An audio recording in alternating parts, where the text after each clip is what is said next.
Ichigo awakens by Talacha, Chapter 81, following Inside the Black. Squad 15, Urahara, Shota, and Captain's meeting. All evidence indicates that something is very wrong with Hell. Ishin finished telling most of his colleagues about the encounter with the sinner, or Tokabati. The only captain not in attendance was Jin Ichimaru, because they still didn't set up the video communication system in Wakemundo. The soul was formerly the Hollow Shrieker, who was a serial killer in life. Unfortunately, we were unable to capture him for questioning before he was returned to Hell. This is indeed grave news, Yamamoto said, sounding quite tired with each disaster that was appearing during the year, and the first time that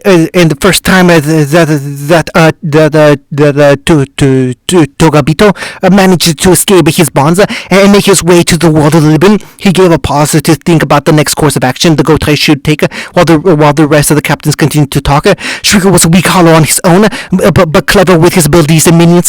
Urahara said, having more info on the being in question, since Ichigo and others did talk to him about any of their fights with any hollow before heading for society.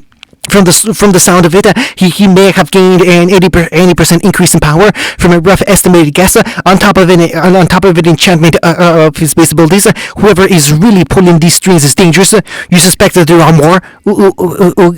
Ukitake asked, hoping that the worst was less severe than it likely would be. I said Shrieker was clever with his own powers. I never said he was smart enough to get out of Hell on his own. Kisuke returned immediately. I volunteered to go to the world of living to lead an investigation into what's going on. The offer brought Yamamoto back from his thoughts as he registered what Kisuke said. Should the need arise, you will be given the means to safely infiltrate Hell and return, he said, giving his blessing on the plan. And above all else, Ichigo is to be kept in the dark about this. Everyone looked at the commander, teetering between surprise and understanding. That fool disciple of mine would insist on shouldering the mission by himself, and I think we can all agree that he deserves a break. All the captains in attendance is not in agreement that they shouldn't rely on Ichigo to handle all the problems. Unfortunately, despite my better judgment, this means that the life exercise will have to continue. What? Ishin shouted in anger. No, it has to be cancelled. It can't happen, and I need to step up patrols too. He wouldn't continue. He would have continued if you say he didn't slam his cane down. They have to continue, because if we don't, Ichigo is sure to find out that something is wrong. The dragon began to explain. I already sent the order for him to gather hollows to use in the exercise, and if he cares about his sisters as much as we know he does, then he'd be there watching over them. The best thing we can do now is increase the security. Captain Soifun, I want you to join Urahara and ready for anything. Understood? The two captains said with a nod. Dismissed, and pray that this is nothing, Yamamoto said as the monitor died out, leaving Ishin alone in the room. It's never nothing, he said,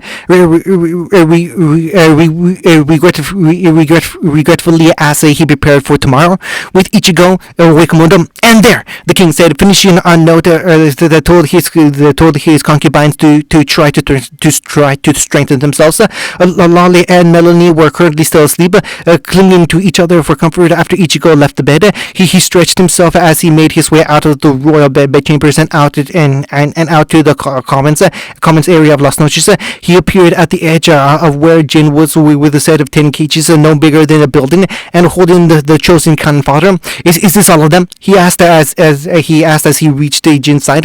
Yes, I thought they would be enough for the students, the silver-haired man said as they examined the various hollows, all of which were slamming against the cages and trying to escape. I'm actually concerned that they might be too weak. Then again, I may not be the best comparison to academy students. This is for real combat experience and practice, not pitting them against Amenos, Ichigo said as Grimjaw and Ulquiorra appeared. Hey, you two, how did it go? Ulquiorra bowed respectfully while Grimjaw scoffed. Bastards wanted to hide in the Menos forest during your attack on Las Noches. The Panthers growled, annoyed at the cowardice of many of his kind. They're too scared to even try to join and risk displeasing you, like you turned them into a hollow smoothie or something. And my vassal-lorded brothers had long since scattered to the distant corners of Wakamundo, Ulquiorra said, having gone to search for his family born from the darkness. One night was not enough to search for them. Ichigo let out a sigh, expecting as much since Wakamundo was an endless desert. I wonder if I can get Squad 12 to make a massive spirit beacon above Las Noches. He wondered, thinking it would make attracting Hardoncar potential so much easier. Well, might as well get these guys to practice site.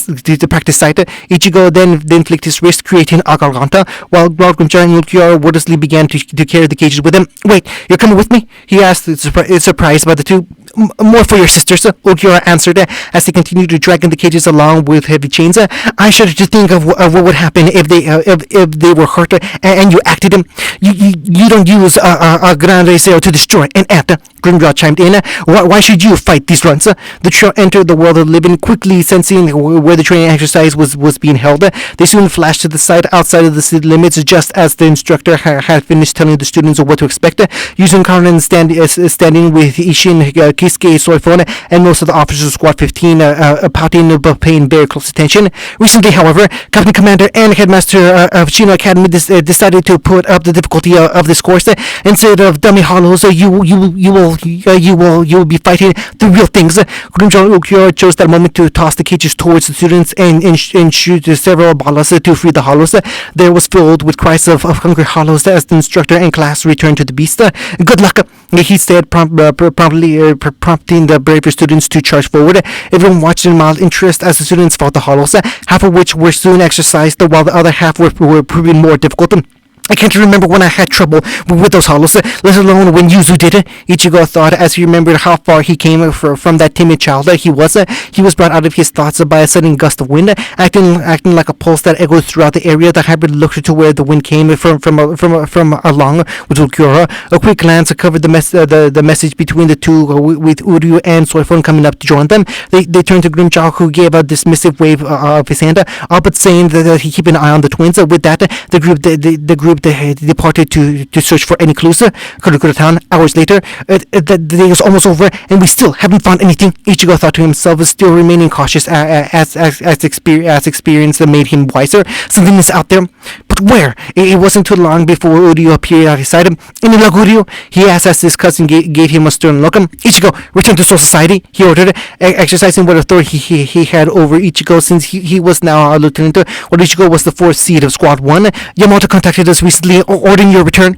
Ulquiorra soon joined them as Ichigo checked his phone, finding that Yamamoto was indeed demanding his return, all of which was setting off alarms in Ichigo's head, because never once was he summoned so urgently.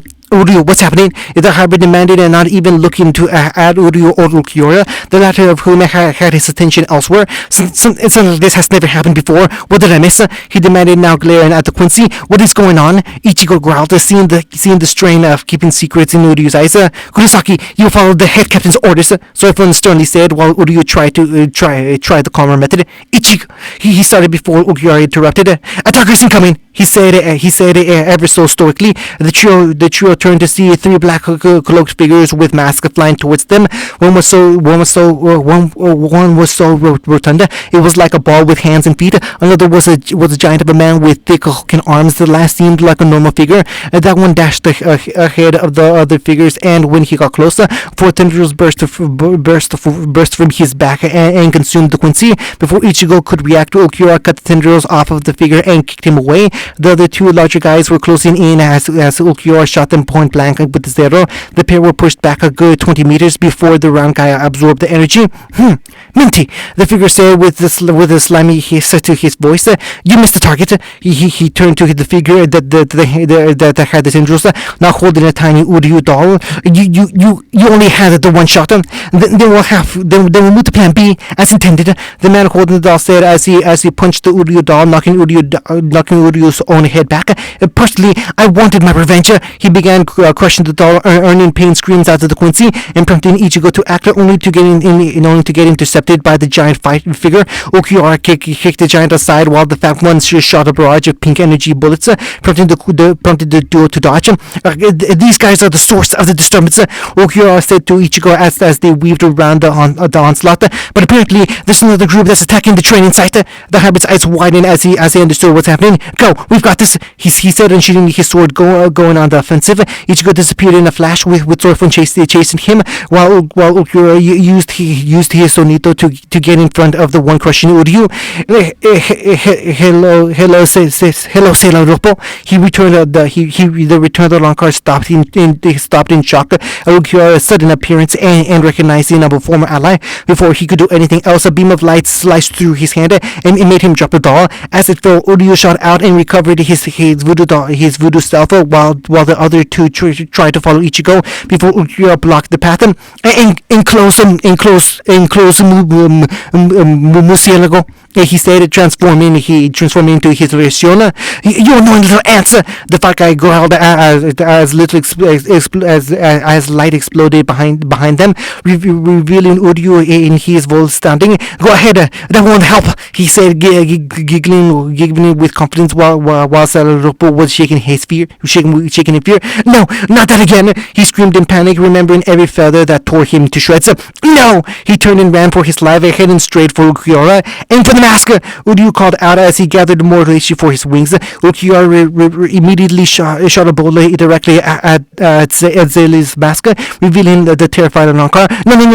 No, please! He begged as chains wrapped around him as the gates of hell appeared, sucking the former spotted back into its grasp. No! He cried as he was stabbed with a giant blade and disintegrated while the gates faded just quickly as they appeared. Fascinating, Ulquiorra said as the sight ended, turning back to their opponents. So, just destroy the mask and they go to hell. He held up a finger as he charged his arrow. Seems simple enough. The second he was about to fire the arrow, the fat guy got in front of the blaster. Remembering how this guy absorbed his arrow once already, he quickly flashed between him and the larger guy, blasting him in the face. You bastard! The bad guy howled, intending to pound Ulquiorra's skull in. When he saw the sheep feathers coming at him, the first one he quickly absorbed despite the massive barrage. As much as I enjoy your reishi, he said as Uryu sent another volley, this time spinning around him like a ball. This isn't going to work. He laughed mockingly, soon absorbing all of the reishi into himself. You really aren't that bright, are you? You've seen me absorb reishi attacks with ease, and you just keep throwing them at me like a crazy person, he said, all the while his cloak was falling apart to reveal a horrendously obese man with armor covering his upper body. Wait, what? The sinner screamed in terror as protection from hell fell away. He desperately tried to cover himself with anything he could, but hell found him. You shouldn't have sent your friends from the other day. Uryu said, adjusting his glasses. Fighting him gave us the important detail of your clothes, protecting you from the damnation you flee from. The chains quickly wrapped around the fat man, dragging him back to perdition. Despite his best efforts. And I'd rather not have to deal with you again. So just to be sure, the Quincy spoke as thousands of small scratches erupted from the blob's body, with reishi pouring out from each. I'll be taking all of your reishi, he said calmly as the Togibito's body slowly withered away to a shriveling husk, screaming in terror the whole way until he made contact with the giant blade. It seems he's gotten stronger, Ulquiorra thought, watching the Quincy finish his fight. Ichigo and Grimjaw seemed to be handling that situation back there. His thoughts were interrupted by the hulking brood punching down at him. The result created a heavy shockwave that forced Ulquiorra to use both hands to block the attack. But I shouldn't keep my lord waiting. I am the right hand of the king of the hollows, the Rancor said, pushing the brute back with a flap of his wings. I can't bother myself with trash like you for much longer. You trash! The figure spoke in a broken way, in a throaty growl. I'll crush you! He flashed in front of the bat, fully intending on using his massive strength to pound him into the ground. Ulquiorra, taking full advantage of his small size and great speed, slipped inside the behemoth's guard as he punched the ground, jumping and speared it through the monster's chest. Ulquiorra frowned when the Togobito clenched up and kept his arms stuck inside the guy. Now you die! The Togobito yelled in victory, wrapping his arms and crushing Ulquiorra. I will not die, the bat said, tearing his arm free while losing a majority of it inside the sinner's chest, pointing the bleeding and healing stump directly in front of the mask. I will not fail my king. Settle, he said, while charging the blast in his restored palm.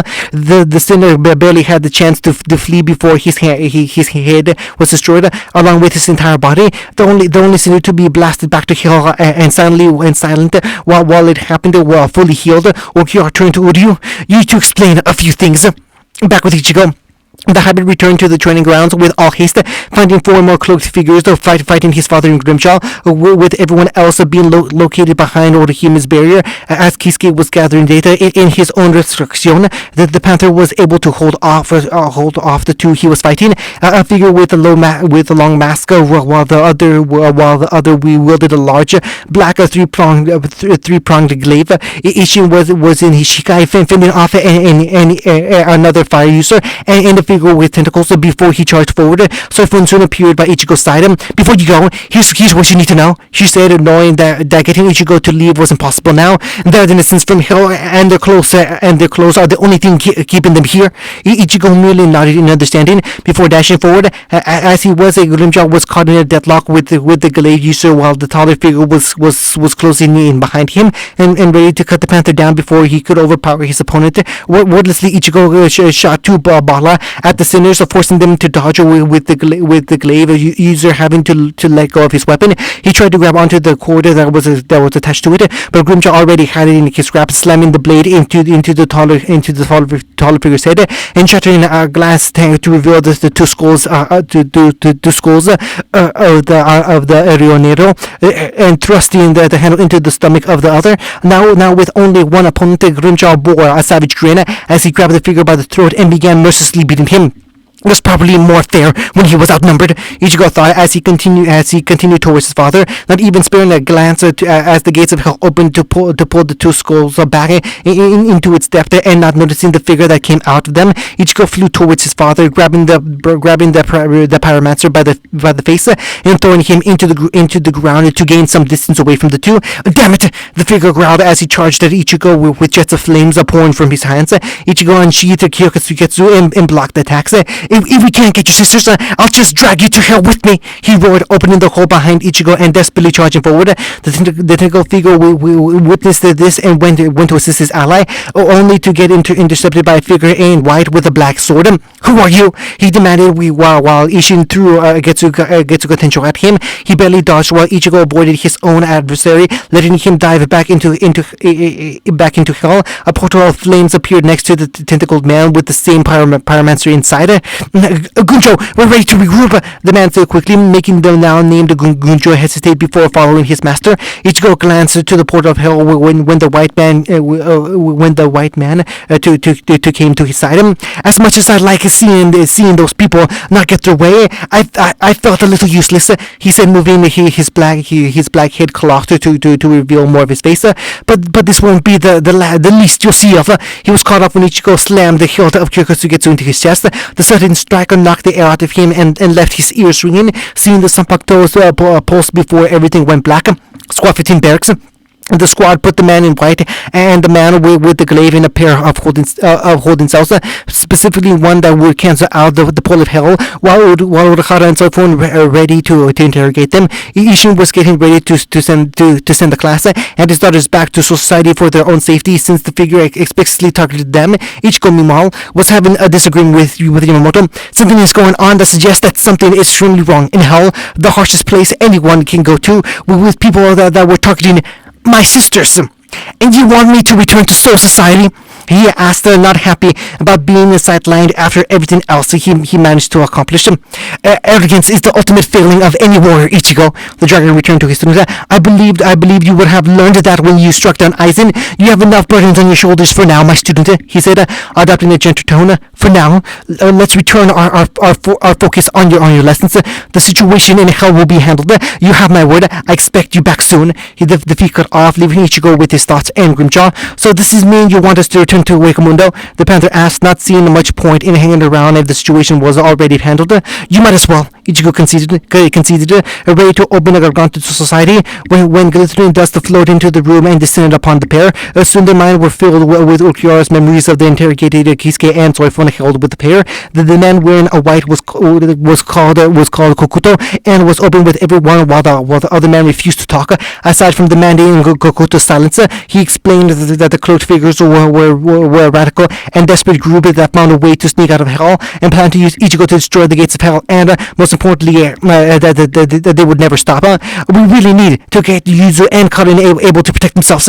Ichigo groaned. He had no idea to how anyone seemed to target them to get to him. So, what's the plan? Gurumja asked, sensing his king's agitation. Ignore it or do something stupid. Ichigo thought about it, pacing about the room. On one hand, he's driven by the need to protect his sisters and stopping a new threat from destroying the world.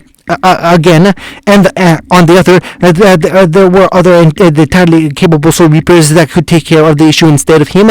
Instead of answering, Ichigo flashed out of the building and started walking in, the hope that it might clear his head. He didn't even take 10 steps before he was surrounded by Onmitsukido members in hiding. What do I do? He wondered as he made his walk, losing his limiters and increasing his power. I've never really tested how strong I became, and hell seems like a perfect place to cut loose. But I wouldn't be denied. But I wouldn't be denied going there without good reason. He then thought about that Kokuto fellow that explained the aim of using him as a way of opening a way to get to hell. He took a deep breath and made his decision, one he was sure he'd be regretting later on. The stealth force the entire city had only a second to notice the fallen purple cherry blossoms before blacking out. Ichigo flashed back to the barracks, holding cells. Kokuto was lounging in his prison cell, internally debating how it ranked against hell itself, when he noticed Soul Reapers dropping like flies. The man known as Kisuke had only a moment to groan out Ichigo's name before collapsing. Kokuto himself barely had a few seconds to think before Ichigo appeared before him and opened the cell. "I'd say thanks, but I doubt this was out of your generosity." Kokuto said, slowly getting up before Ichigo grabbed his collar and yanked him out before slamming him against the wall. "Do you know where those radicals went?" Ichigo demanded, glaring at Kokuto in his unhidden eye. The sinner himself raised his hands in a placating gesture, hoping to calm the heartbeat down. "Easy there," he said. Ichigo not letting up even a little. "Yes, I know where in hell they went. If you really want, I can guide you there myself. I told your friends that I'm not keen on letting those cloak bastards get their way either." Ichigo finally let go, but continuing to glare at the man. You're a sinner condemned to hell. Why are you choosing to help us?" The hermit asked, still maintaining his caution. It's more that you're helping me," the prisoner returned. "Honestly, I hate those cloaks idiots and really want to see them beaten. The only solace we know is the pain and death of other sinners. No one is sent to hell without deserving it. What did you do?" "I admit that I did some pretty nasty things, enough to damn me to hell. But in order to protect what's important, you'll need to sting your soul." Ichigo thought back to a similar lesson Yamato tried to teach him when he was asked about hell. Like I said, I'll show you the way to them, but be warned, hell's very Eric's toxic and will decay your very soul. To say nothing of the Kushanata that will hunt you down and attempt to trap you there as well. "I'm not afraid," Ichigo said, tearing open the other cell and grabbing the cloaked figure by the face. "Now come on!" The sounds of cracking and shattering soon rang as the masked man broke in Ichigo's grasp. The next instant, Ichigo grabbed onto one of Koko's chains as the gates of hell appeared and began to suck the glaive Tokubito back to his damnation, with him screaming in terror. "Are you insane?" Kokuto cried out as they were being sucked in with Sinner. As they neared the blade of the Kusanada, Ichigo pulled himself onto the chest of his victim before kicking off of him, landing on the spine of the blade and dashing the rest of the way into perdition. Ichigo speed past the massive muscled skeleton beings and towards the landscape of white blocks with a pathway of blue. "I could have opened a much safer pathway, you know." Yeah, you're here, we're here, aren't we?" Ichigo said, brushing off his companion's protest and ignoring the voice and said, "Lie, murderer, do not trust, sinner!" Illustrated Guide to Soul Reapers. A damage assessment.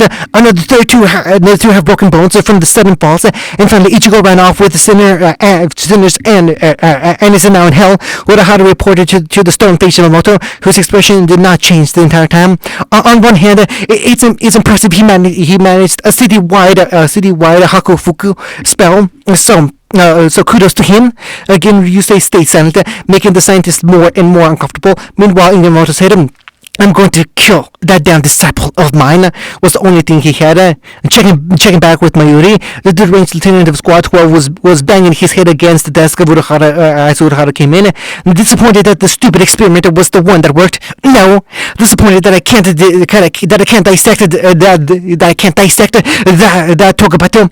He groaned. Hell, it will still remain near impossible to navigate and travel. Why would anyone want to go? Urahara asked before coming to the obvious answer. You want to research hell, don't ya? He only got a nod, prompting him to bash his head against the wall. End of chapter 81.